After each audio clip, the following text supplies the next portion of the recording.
Well, MS is certainly frustrating, but I think the whole process of diagnosis is probably one of the most frustrating things of all.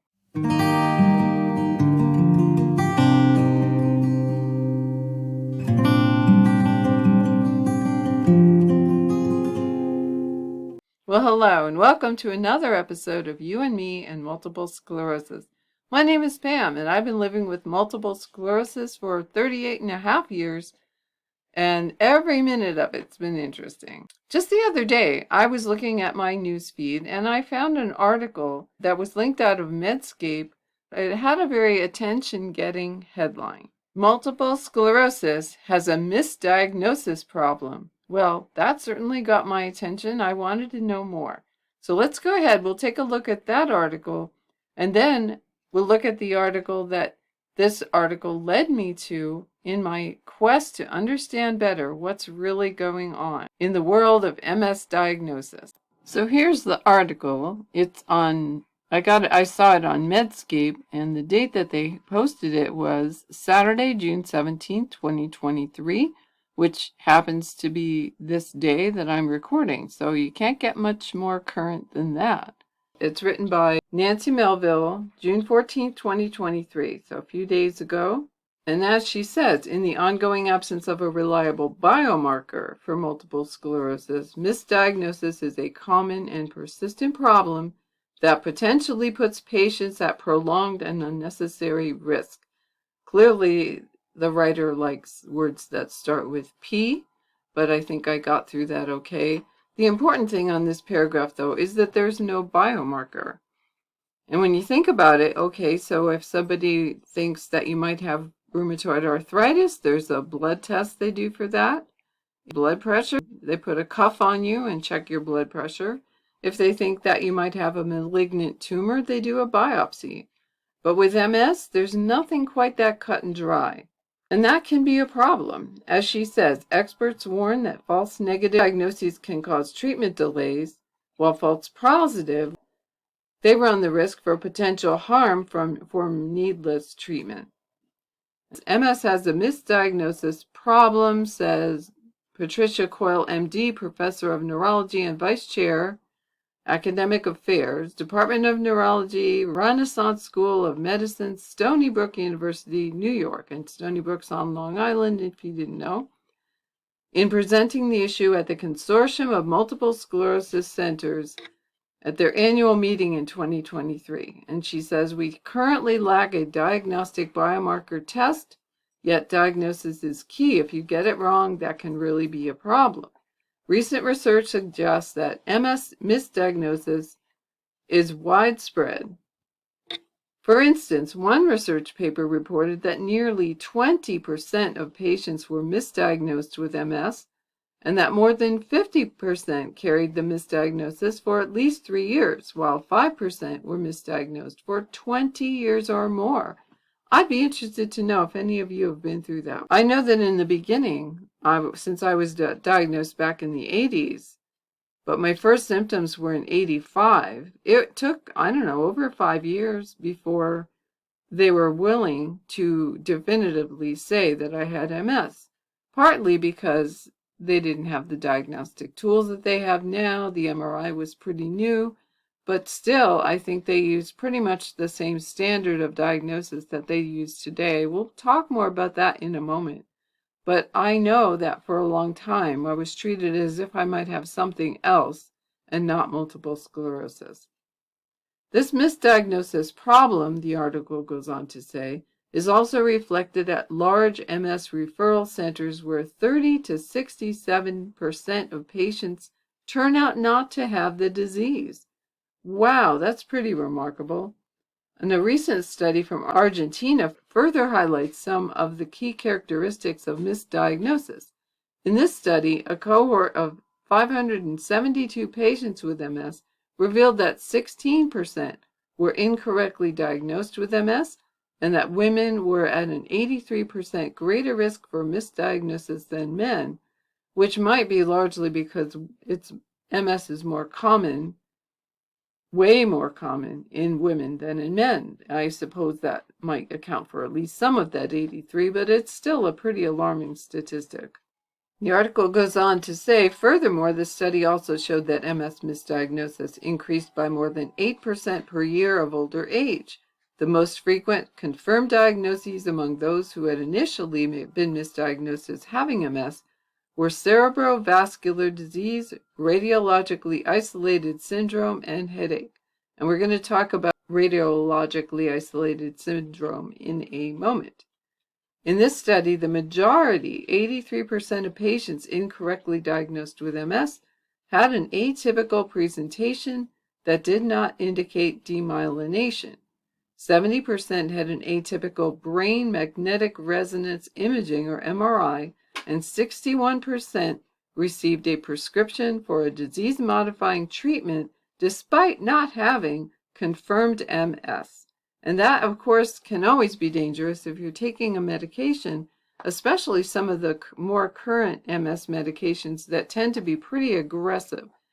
They have side effects, and if you didn't really have MS, you'd be getting side effects for no benefit at all.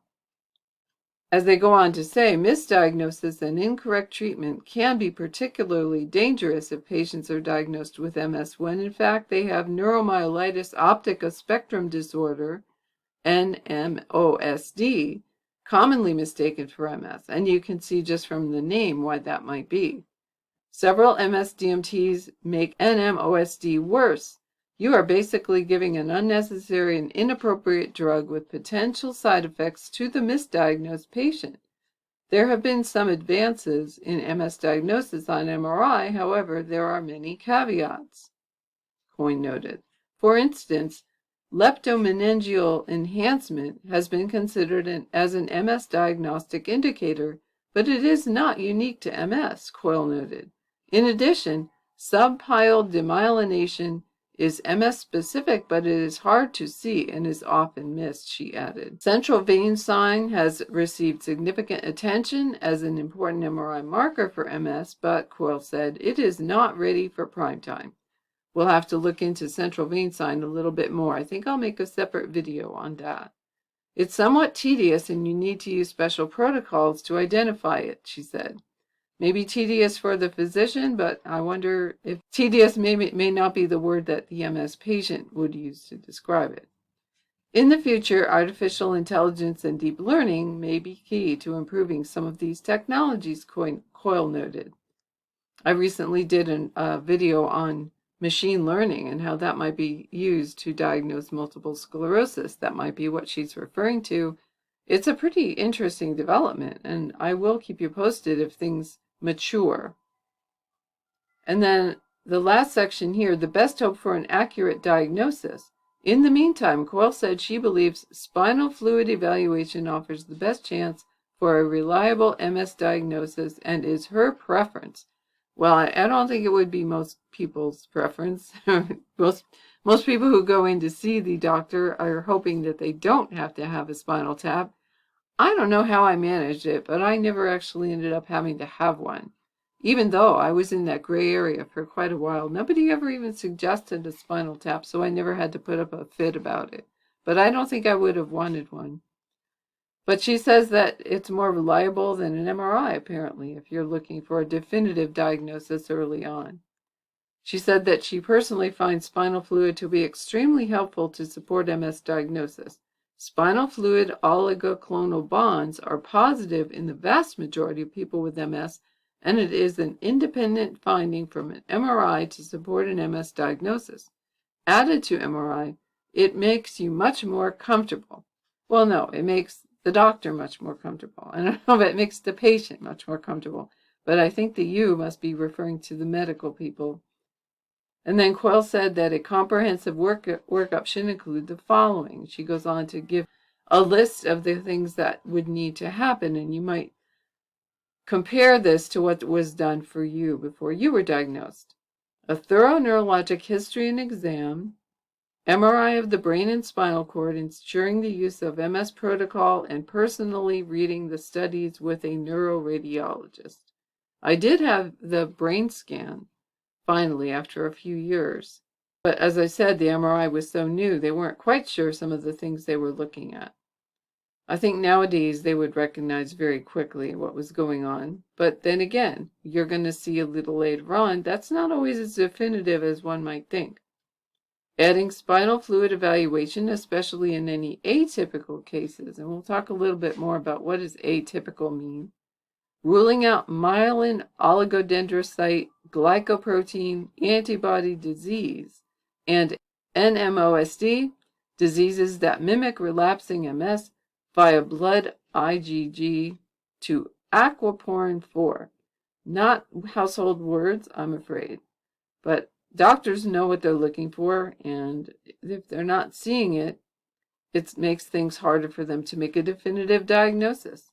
She concludes by saying, you want to be as certain as possible. Everything starts with a thorough workup. And I would agree with that. I think that the basic neurological tests that doctors do when you go in are always useful. They check all kinds of things, reflexes, ability to feel vibrations. There's all kinds of just basic neurological things that a doctor should put you through before they do any kind of invasive testing. We tend to go into doctors only when we know we have something wrong with us and we suspect it might not just go away on its own. So right off the bat, there are a lot of folks walking around who might have something that would show up on an MRI, but the doctors don't tend to pull people in off the street to do MRIs on them. So you would have to wait until you started to have some kind of symptoms. So in any event, you do tend to go in when you have a symptom, right? So I've wondered how doctors make determinations early on in the process. And it often comes down to these two terms that I've heard many times, and I thought we could look at these a little bit more together. Clinically isolated syndrome versus radiologically isolated syndrome. And I thought, well, wouldn't it be convenient if there was an article or something that I could point us to that compared the two of them so I didn't have to go looking all over the place and comparing definitions across sites. And lo and behold, the MS Society of the UK has an article right here that talks about the difference between clinically isolated syndrome and then radiologically isolated syndrome. These are two terms that you might hear, and it's important to understand the difference between them. And again, this information is quite current, so I don't know that it would have changed a lot over the years anyway, but it's always nice to see a date that's within a year or two of when we're looking at it. And as they say in the introduction, in the years before they're diagnosed with MS, it's possible that some people may get a diagnosis of one of two syndromes. These are clinically isolated syndrome, CIS, and radiologically isolated syndrome, RIS. All right, well, now we're going to find out more about each one. So clinically isolated syndrome and MS. You can be diagnosed with CIS if you've had one occasion when you had symptoms like the ones people with MS get. An MRI scan shows damage in your brain or spinal cord that's like MS. Okay, well, that's a little, I'm jumping ahead a bit, but that's a little bit cloudy to me because clinically isolated syndrome to me is the symptoms that you present with when you go in to see the doctor before they've done any real testing to see what you might have. And again, you would go in to a doctor with a certain symptom or set of symptoms, and they might diagnose you just from that, or at least give you a provisional diagnosis or give you some examples of what they think it might be, but they're not going to go ahead with any real diagnosis until they've done some testing. And I would consider an MRI to be one of the tests that they would do. So I'm a little confused as to why they put it here. But comparing it to my experience, I had optic neuritis, which of course at the time I didn't know what it was called. I didn't know it was a thing. I just knew that all of a sudden my vision got weird in one eye, and I was having some pain when I moved that eye. I started to lose sight in that eye, and of course I went running to the doctor because I was an editor and I kind of needed my eyes to do my job. I was a little concerned that this was something I was going to have to live with. I was only in my 20s, and I thought, oh, come on, I'm just starting my career. I can't afford to have something go wrong with my eyes. But the doctor did not want to say that it was MS because it was one symptom, one time. And I do believe that they still look at diagnosis that way. They don't want to start with a diagnosis of multiple sclerosis until they've done some tests to make sure. And you will hear, though, that there's a big controversy right now in whether to begin somebody on disease-modifying therapy for MS as soon as you even suspect that they might have MS, because there's no time to waste.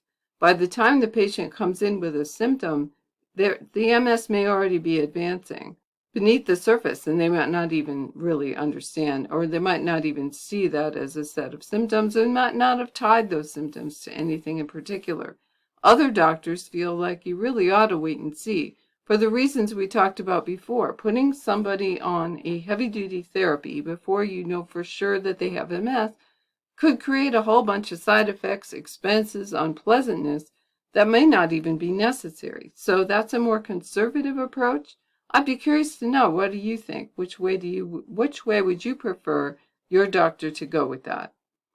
So anyway, usually the MRI scan shows damage in the shape of lesions, but it is possible to have CIS and have a scan that looks normal. I think that's part of the thing with CIS.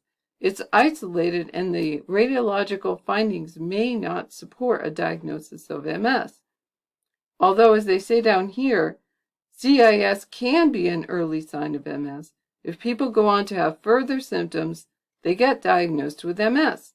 But some people diagnosed with CIS don't ever get symptoms again, so they never get an MS diagnosis.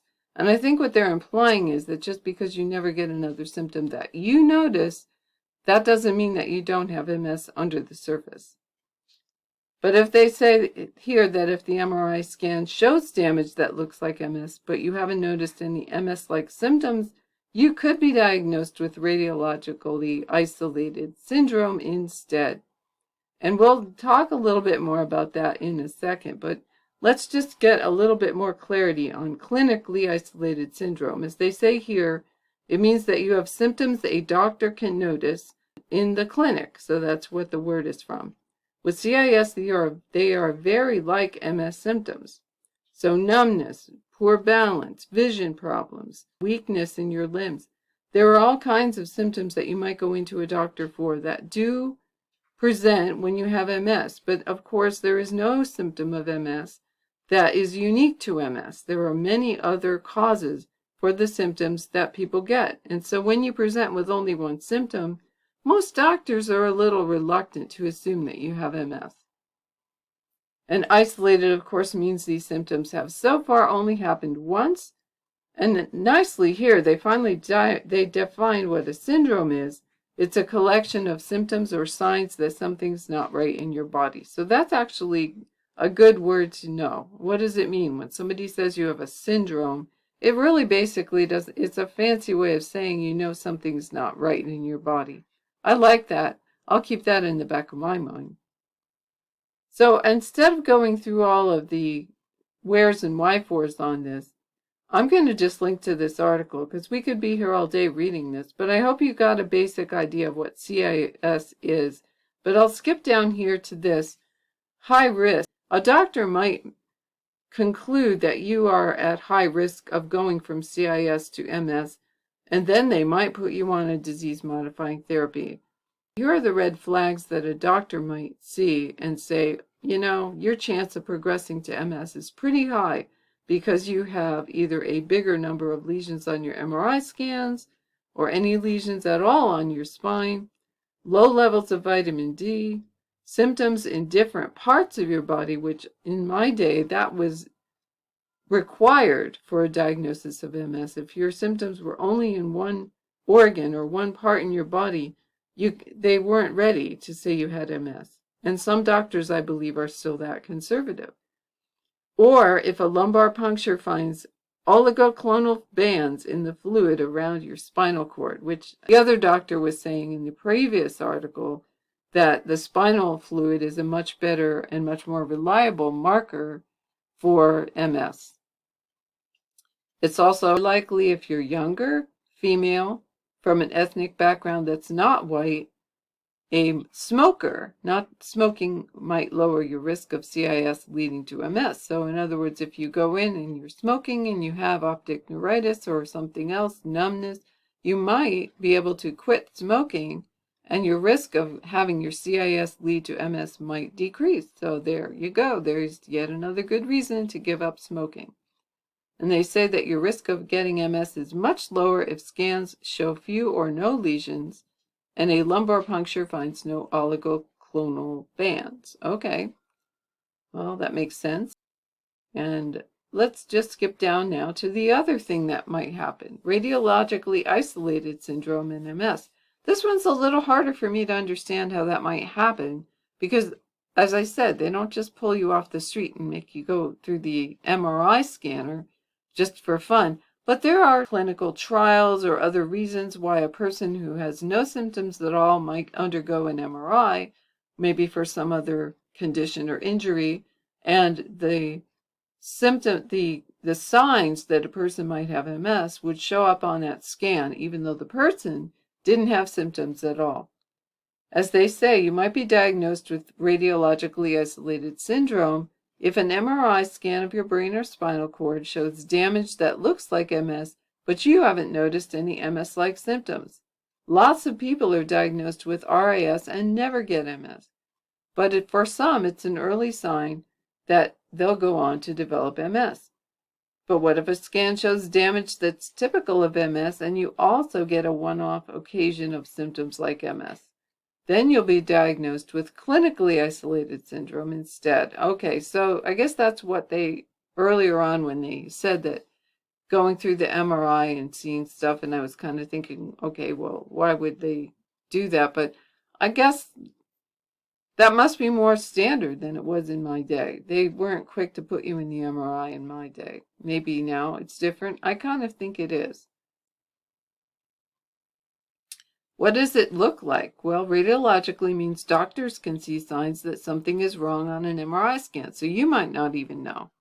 I certainly was not aware that my brain was shrinking. There was no symptom at all that I felt, and still to this day don't feel, that my brain was shrinking.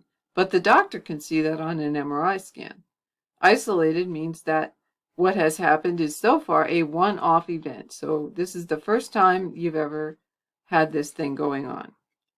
For example, you might present with a lesion on your brain or a couple of lesions, but this is the first time, and if there's any follow-up, it isn't there, or there are no new ones, or whatever, they might then say it's radiologically isolated. When is that RAS diagnosed? It's usually spotted when someone has a scan of their brain or spinal cord for something unrelated to MS. This could be something like an injury or headaches. Yeah, that's true. You go in thinking you have chronic migraines, and they find stuff on your MRI scan that they weren't expecting. And let's skip down to this section. Will RAS lead to a diagnosis of MS? A lot of people with RAS never go on to be diagnosed with MS, but in one study, around half of those with RAS were diagnosed with some type of MS within 10 years. There's no agreed treatment yet to stop RAS from leading to MS or to delay this. I don't know about that. I guess the word here is there's no agreed upon treatment, because there are, like I said, doctors who would immediately want to start you on a DMT, like aquilizumab or something pretty aggressive, just in the off chance you really would end up having MS if we did nothing. Again, that would be a conversation to have with your doctor. But as they go on to say, some things may make it more likely that RAS will lead to someone's first MS-like symptoms, called a clinically isolated syndrome, which we've just talked about. Being younger when you're diagnosed with RAS, having lesions on your spinal cord, if fluid around your spinal cord is tested and the test finds oligoclonal bands. So again, it looks like spinal fluid is a better indicator of MS than your MRI. Interesting. Well, I hope that wasn't too much to throw at you, but I also hope that it maybe answered some questions that you've had about how do doctors decide that you have MS, and what is the process they go through, and how much can we trust what they say on the subject? How much can they trust what they say on the subject?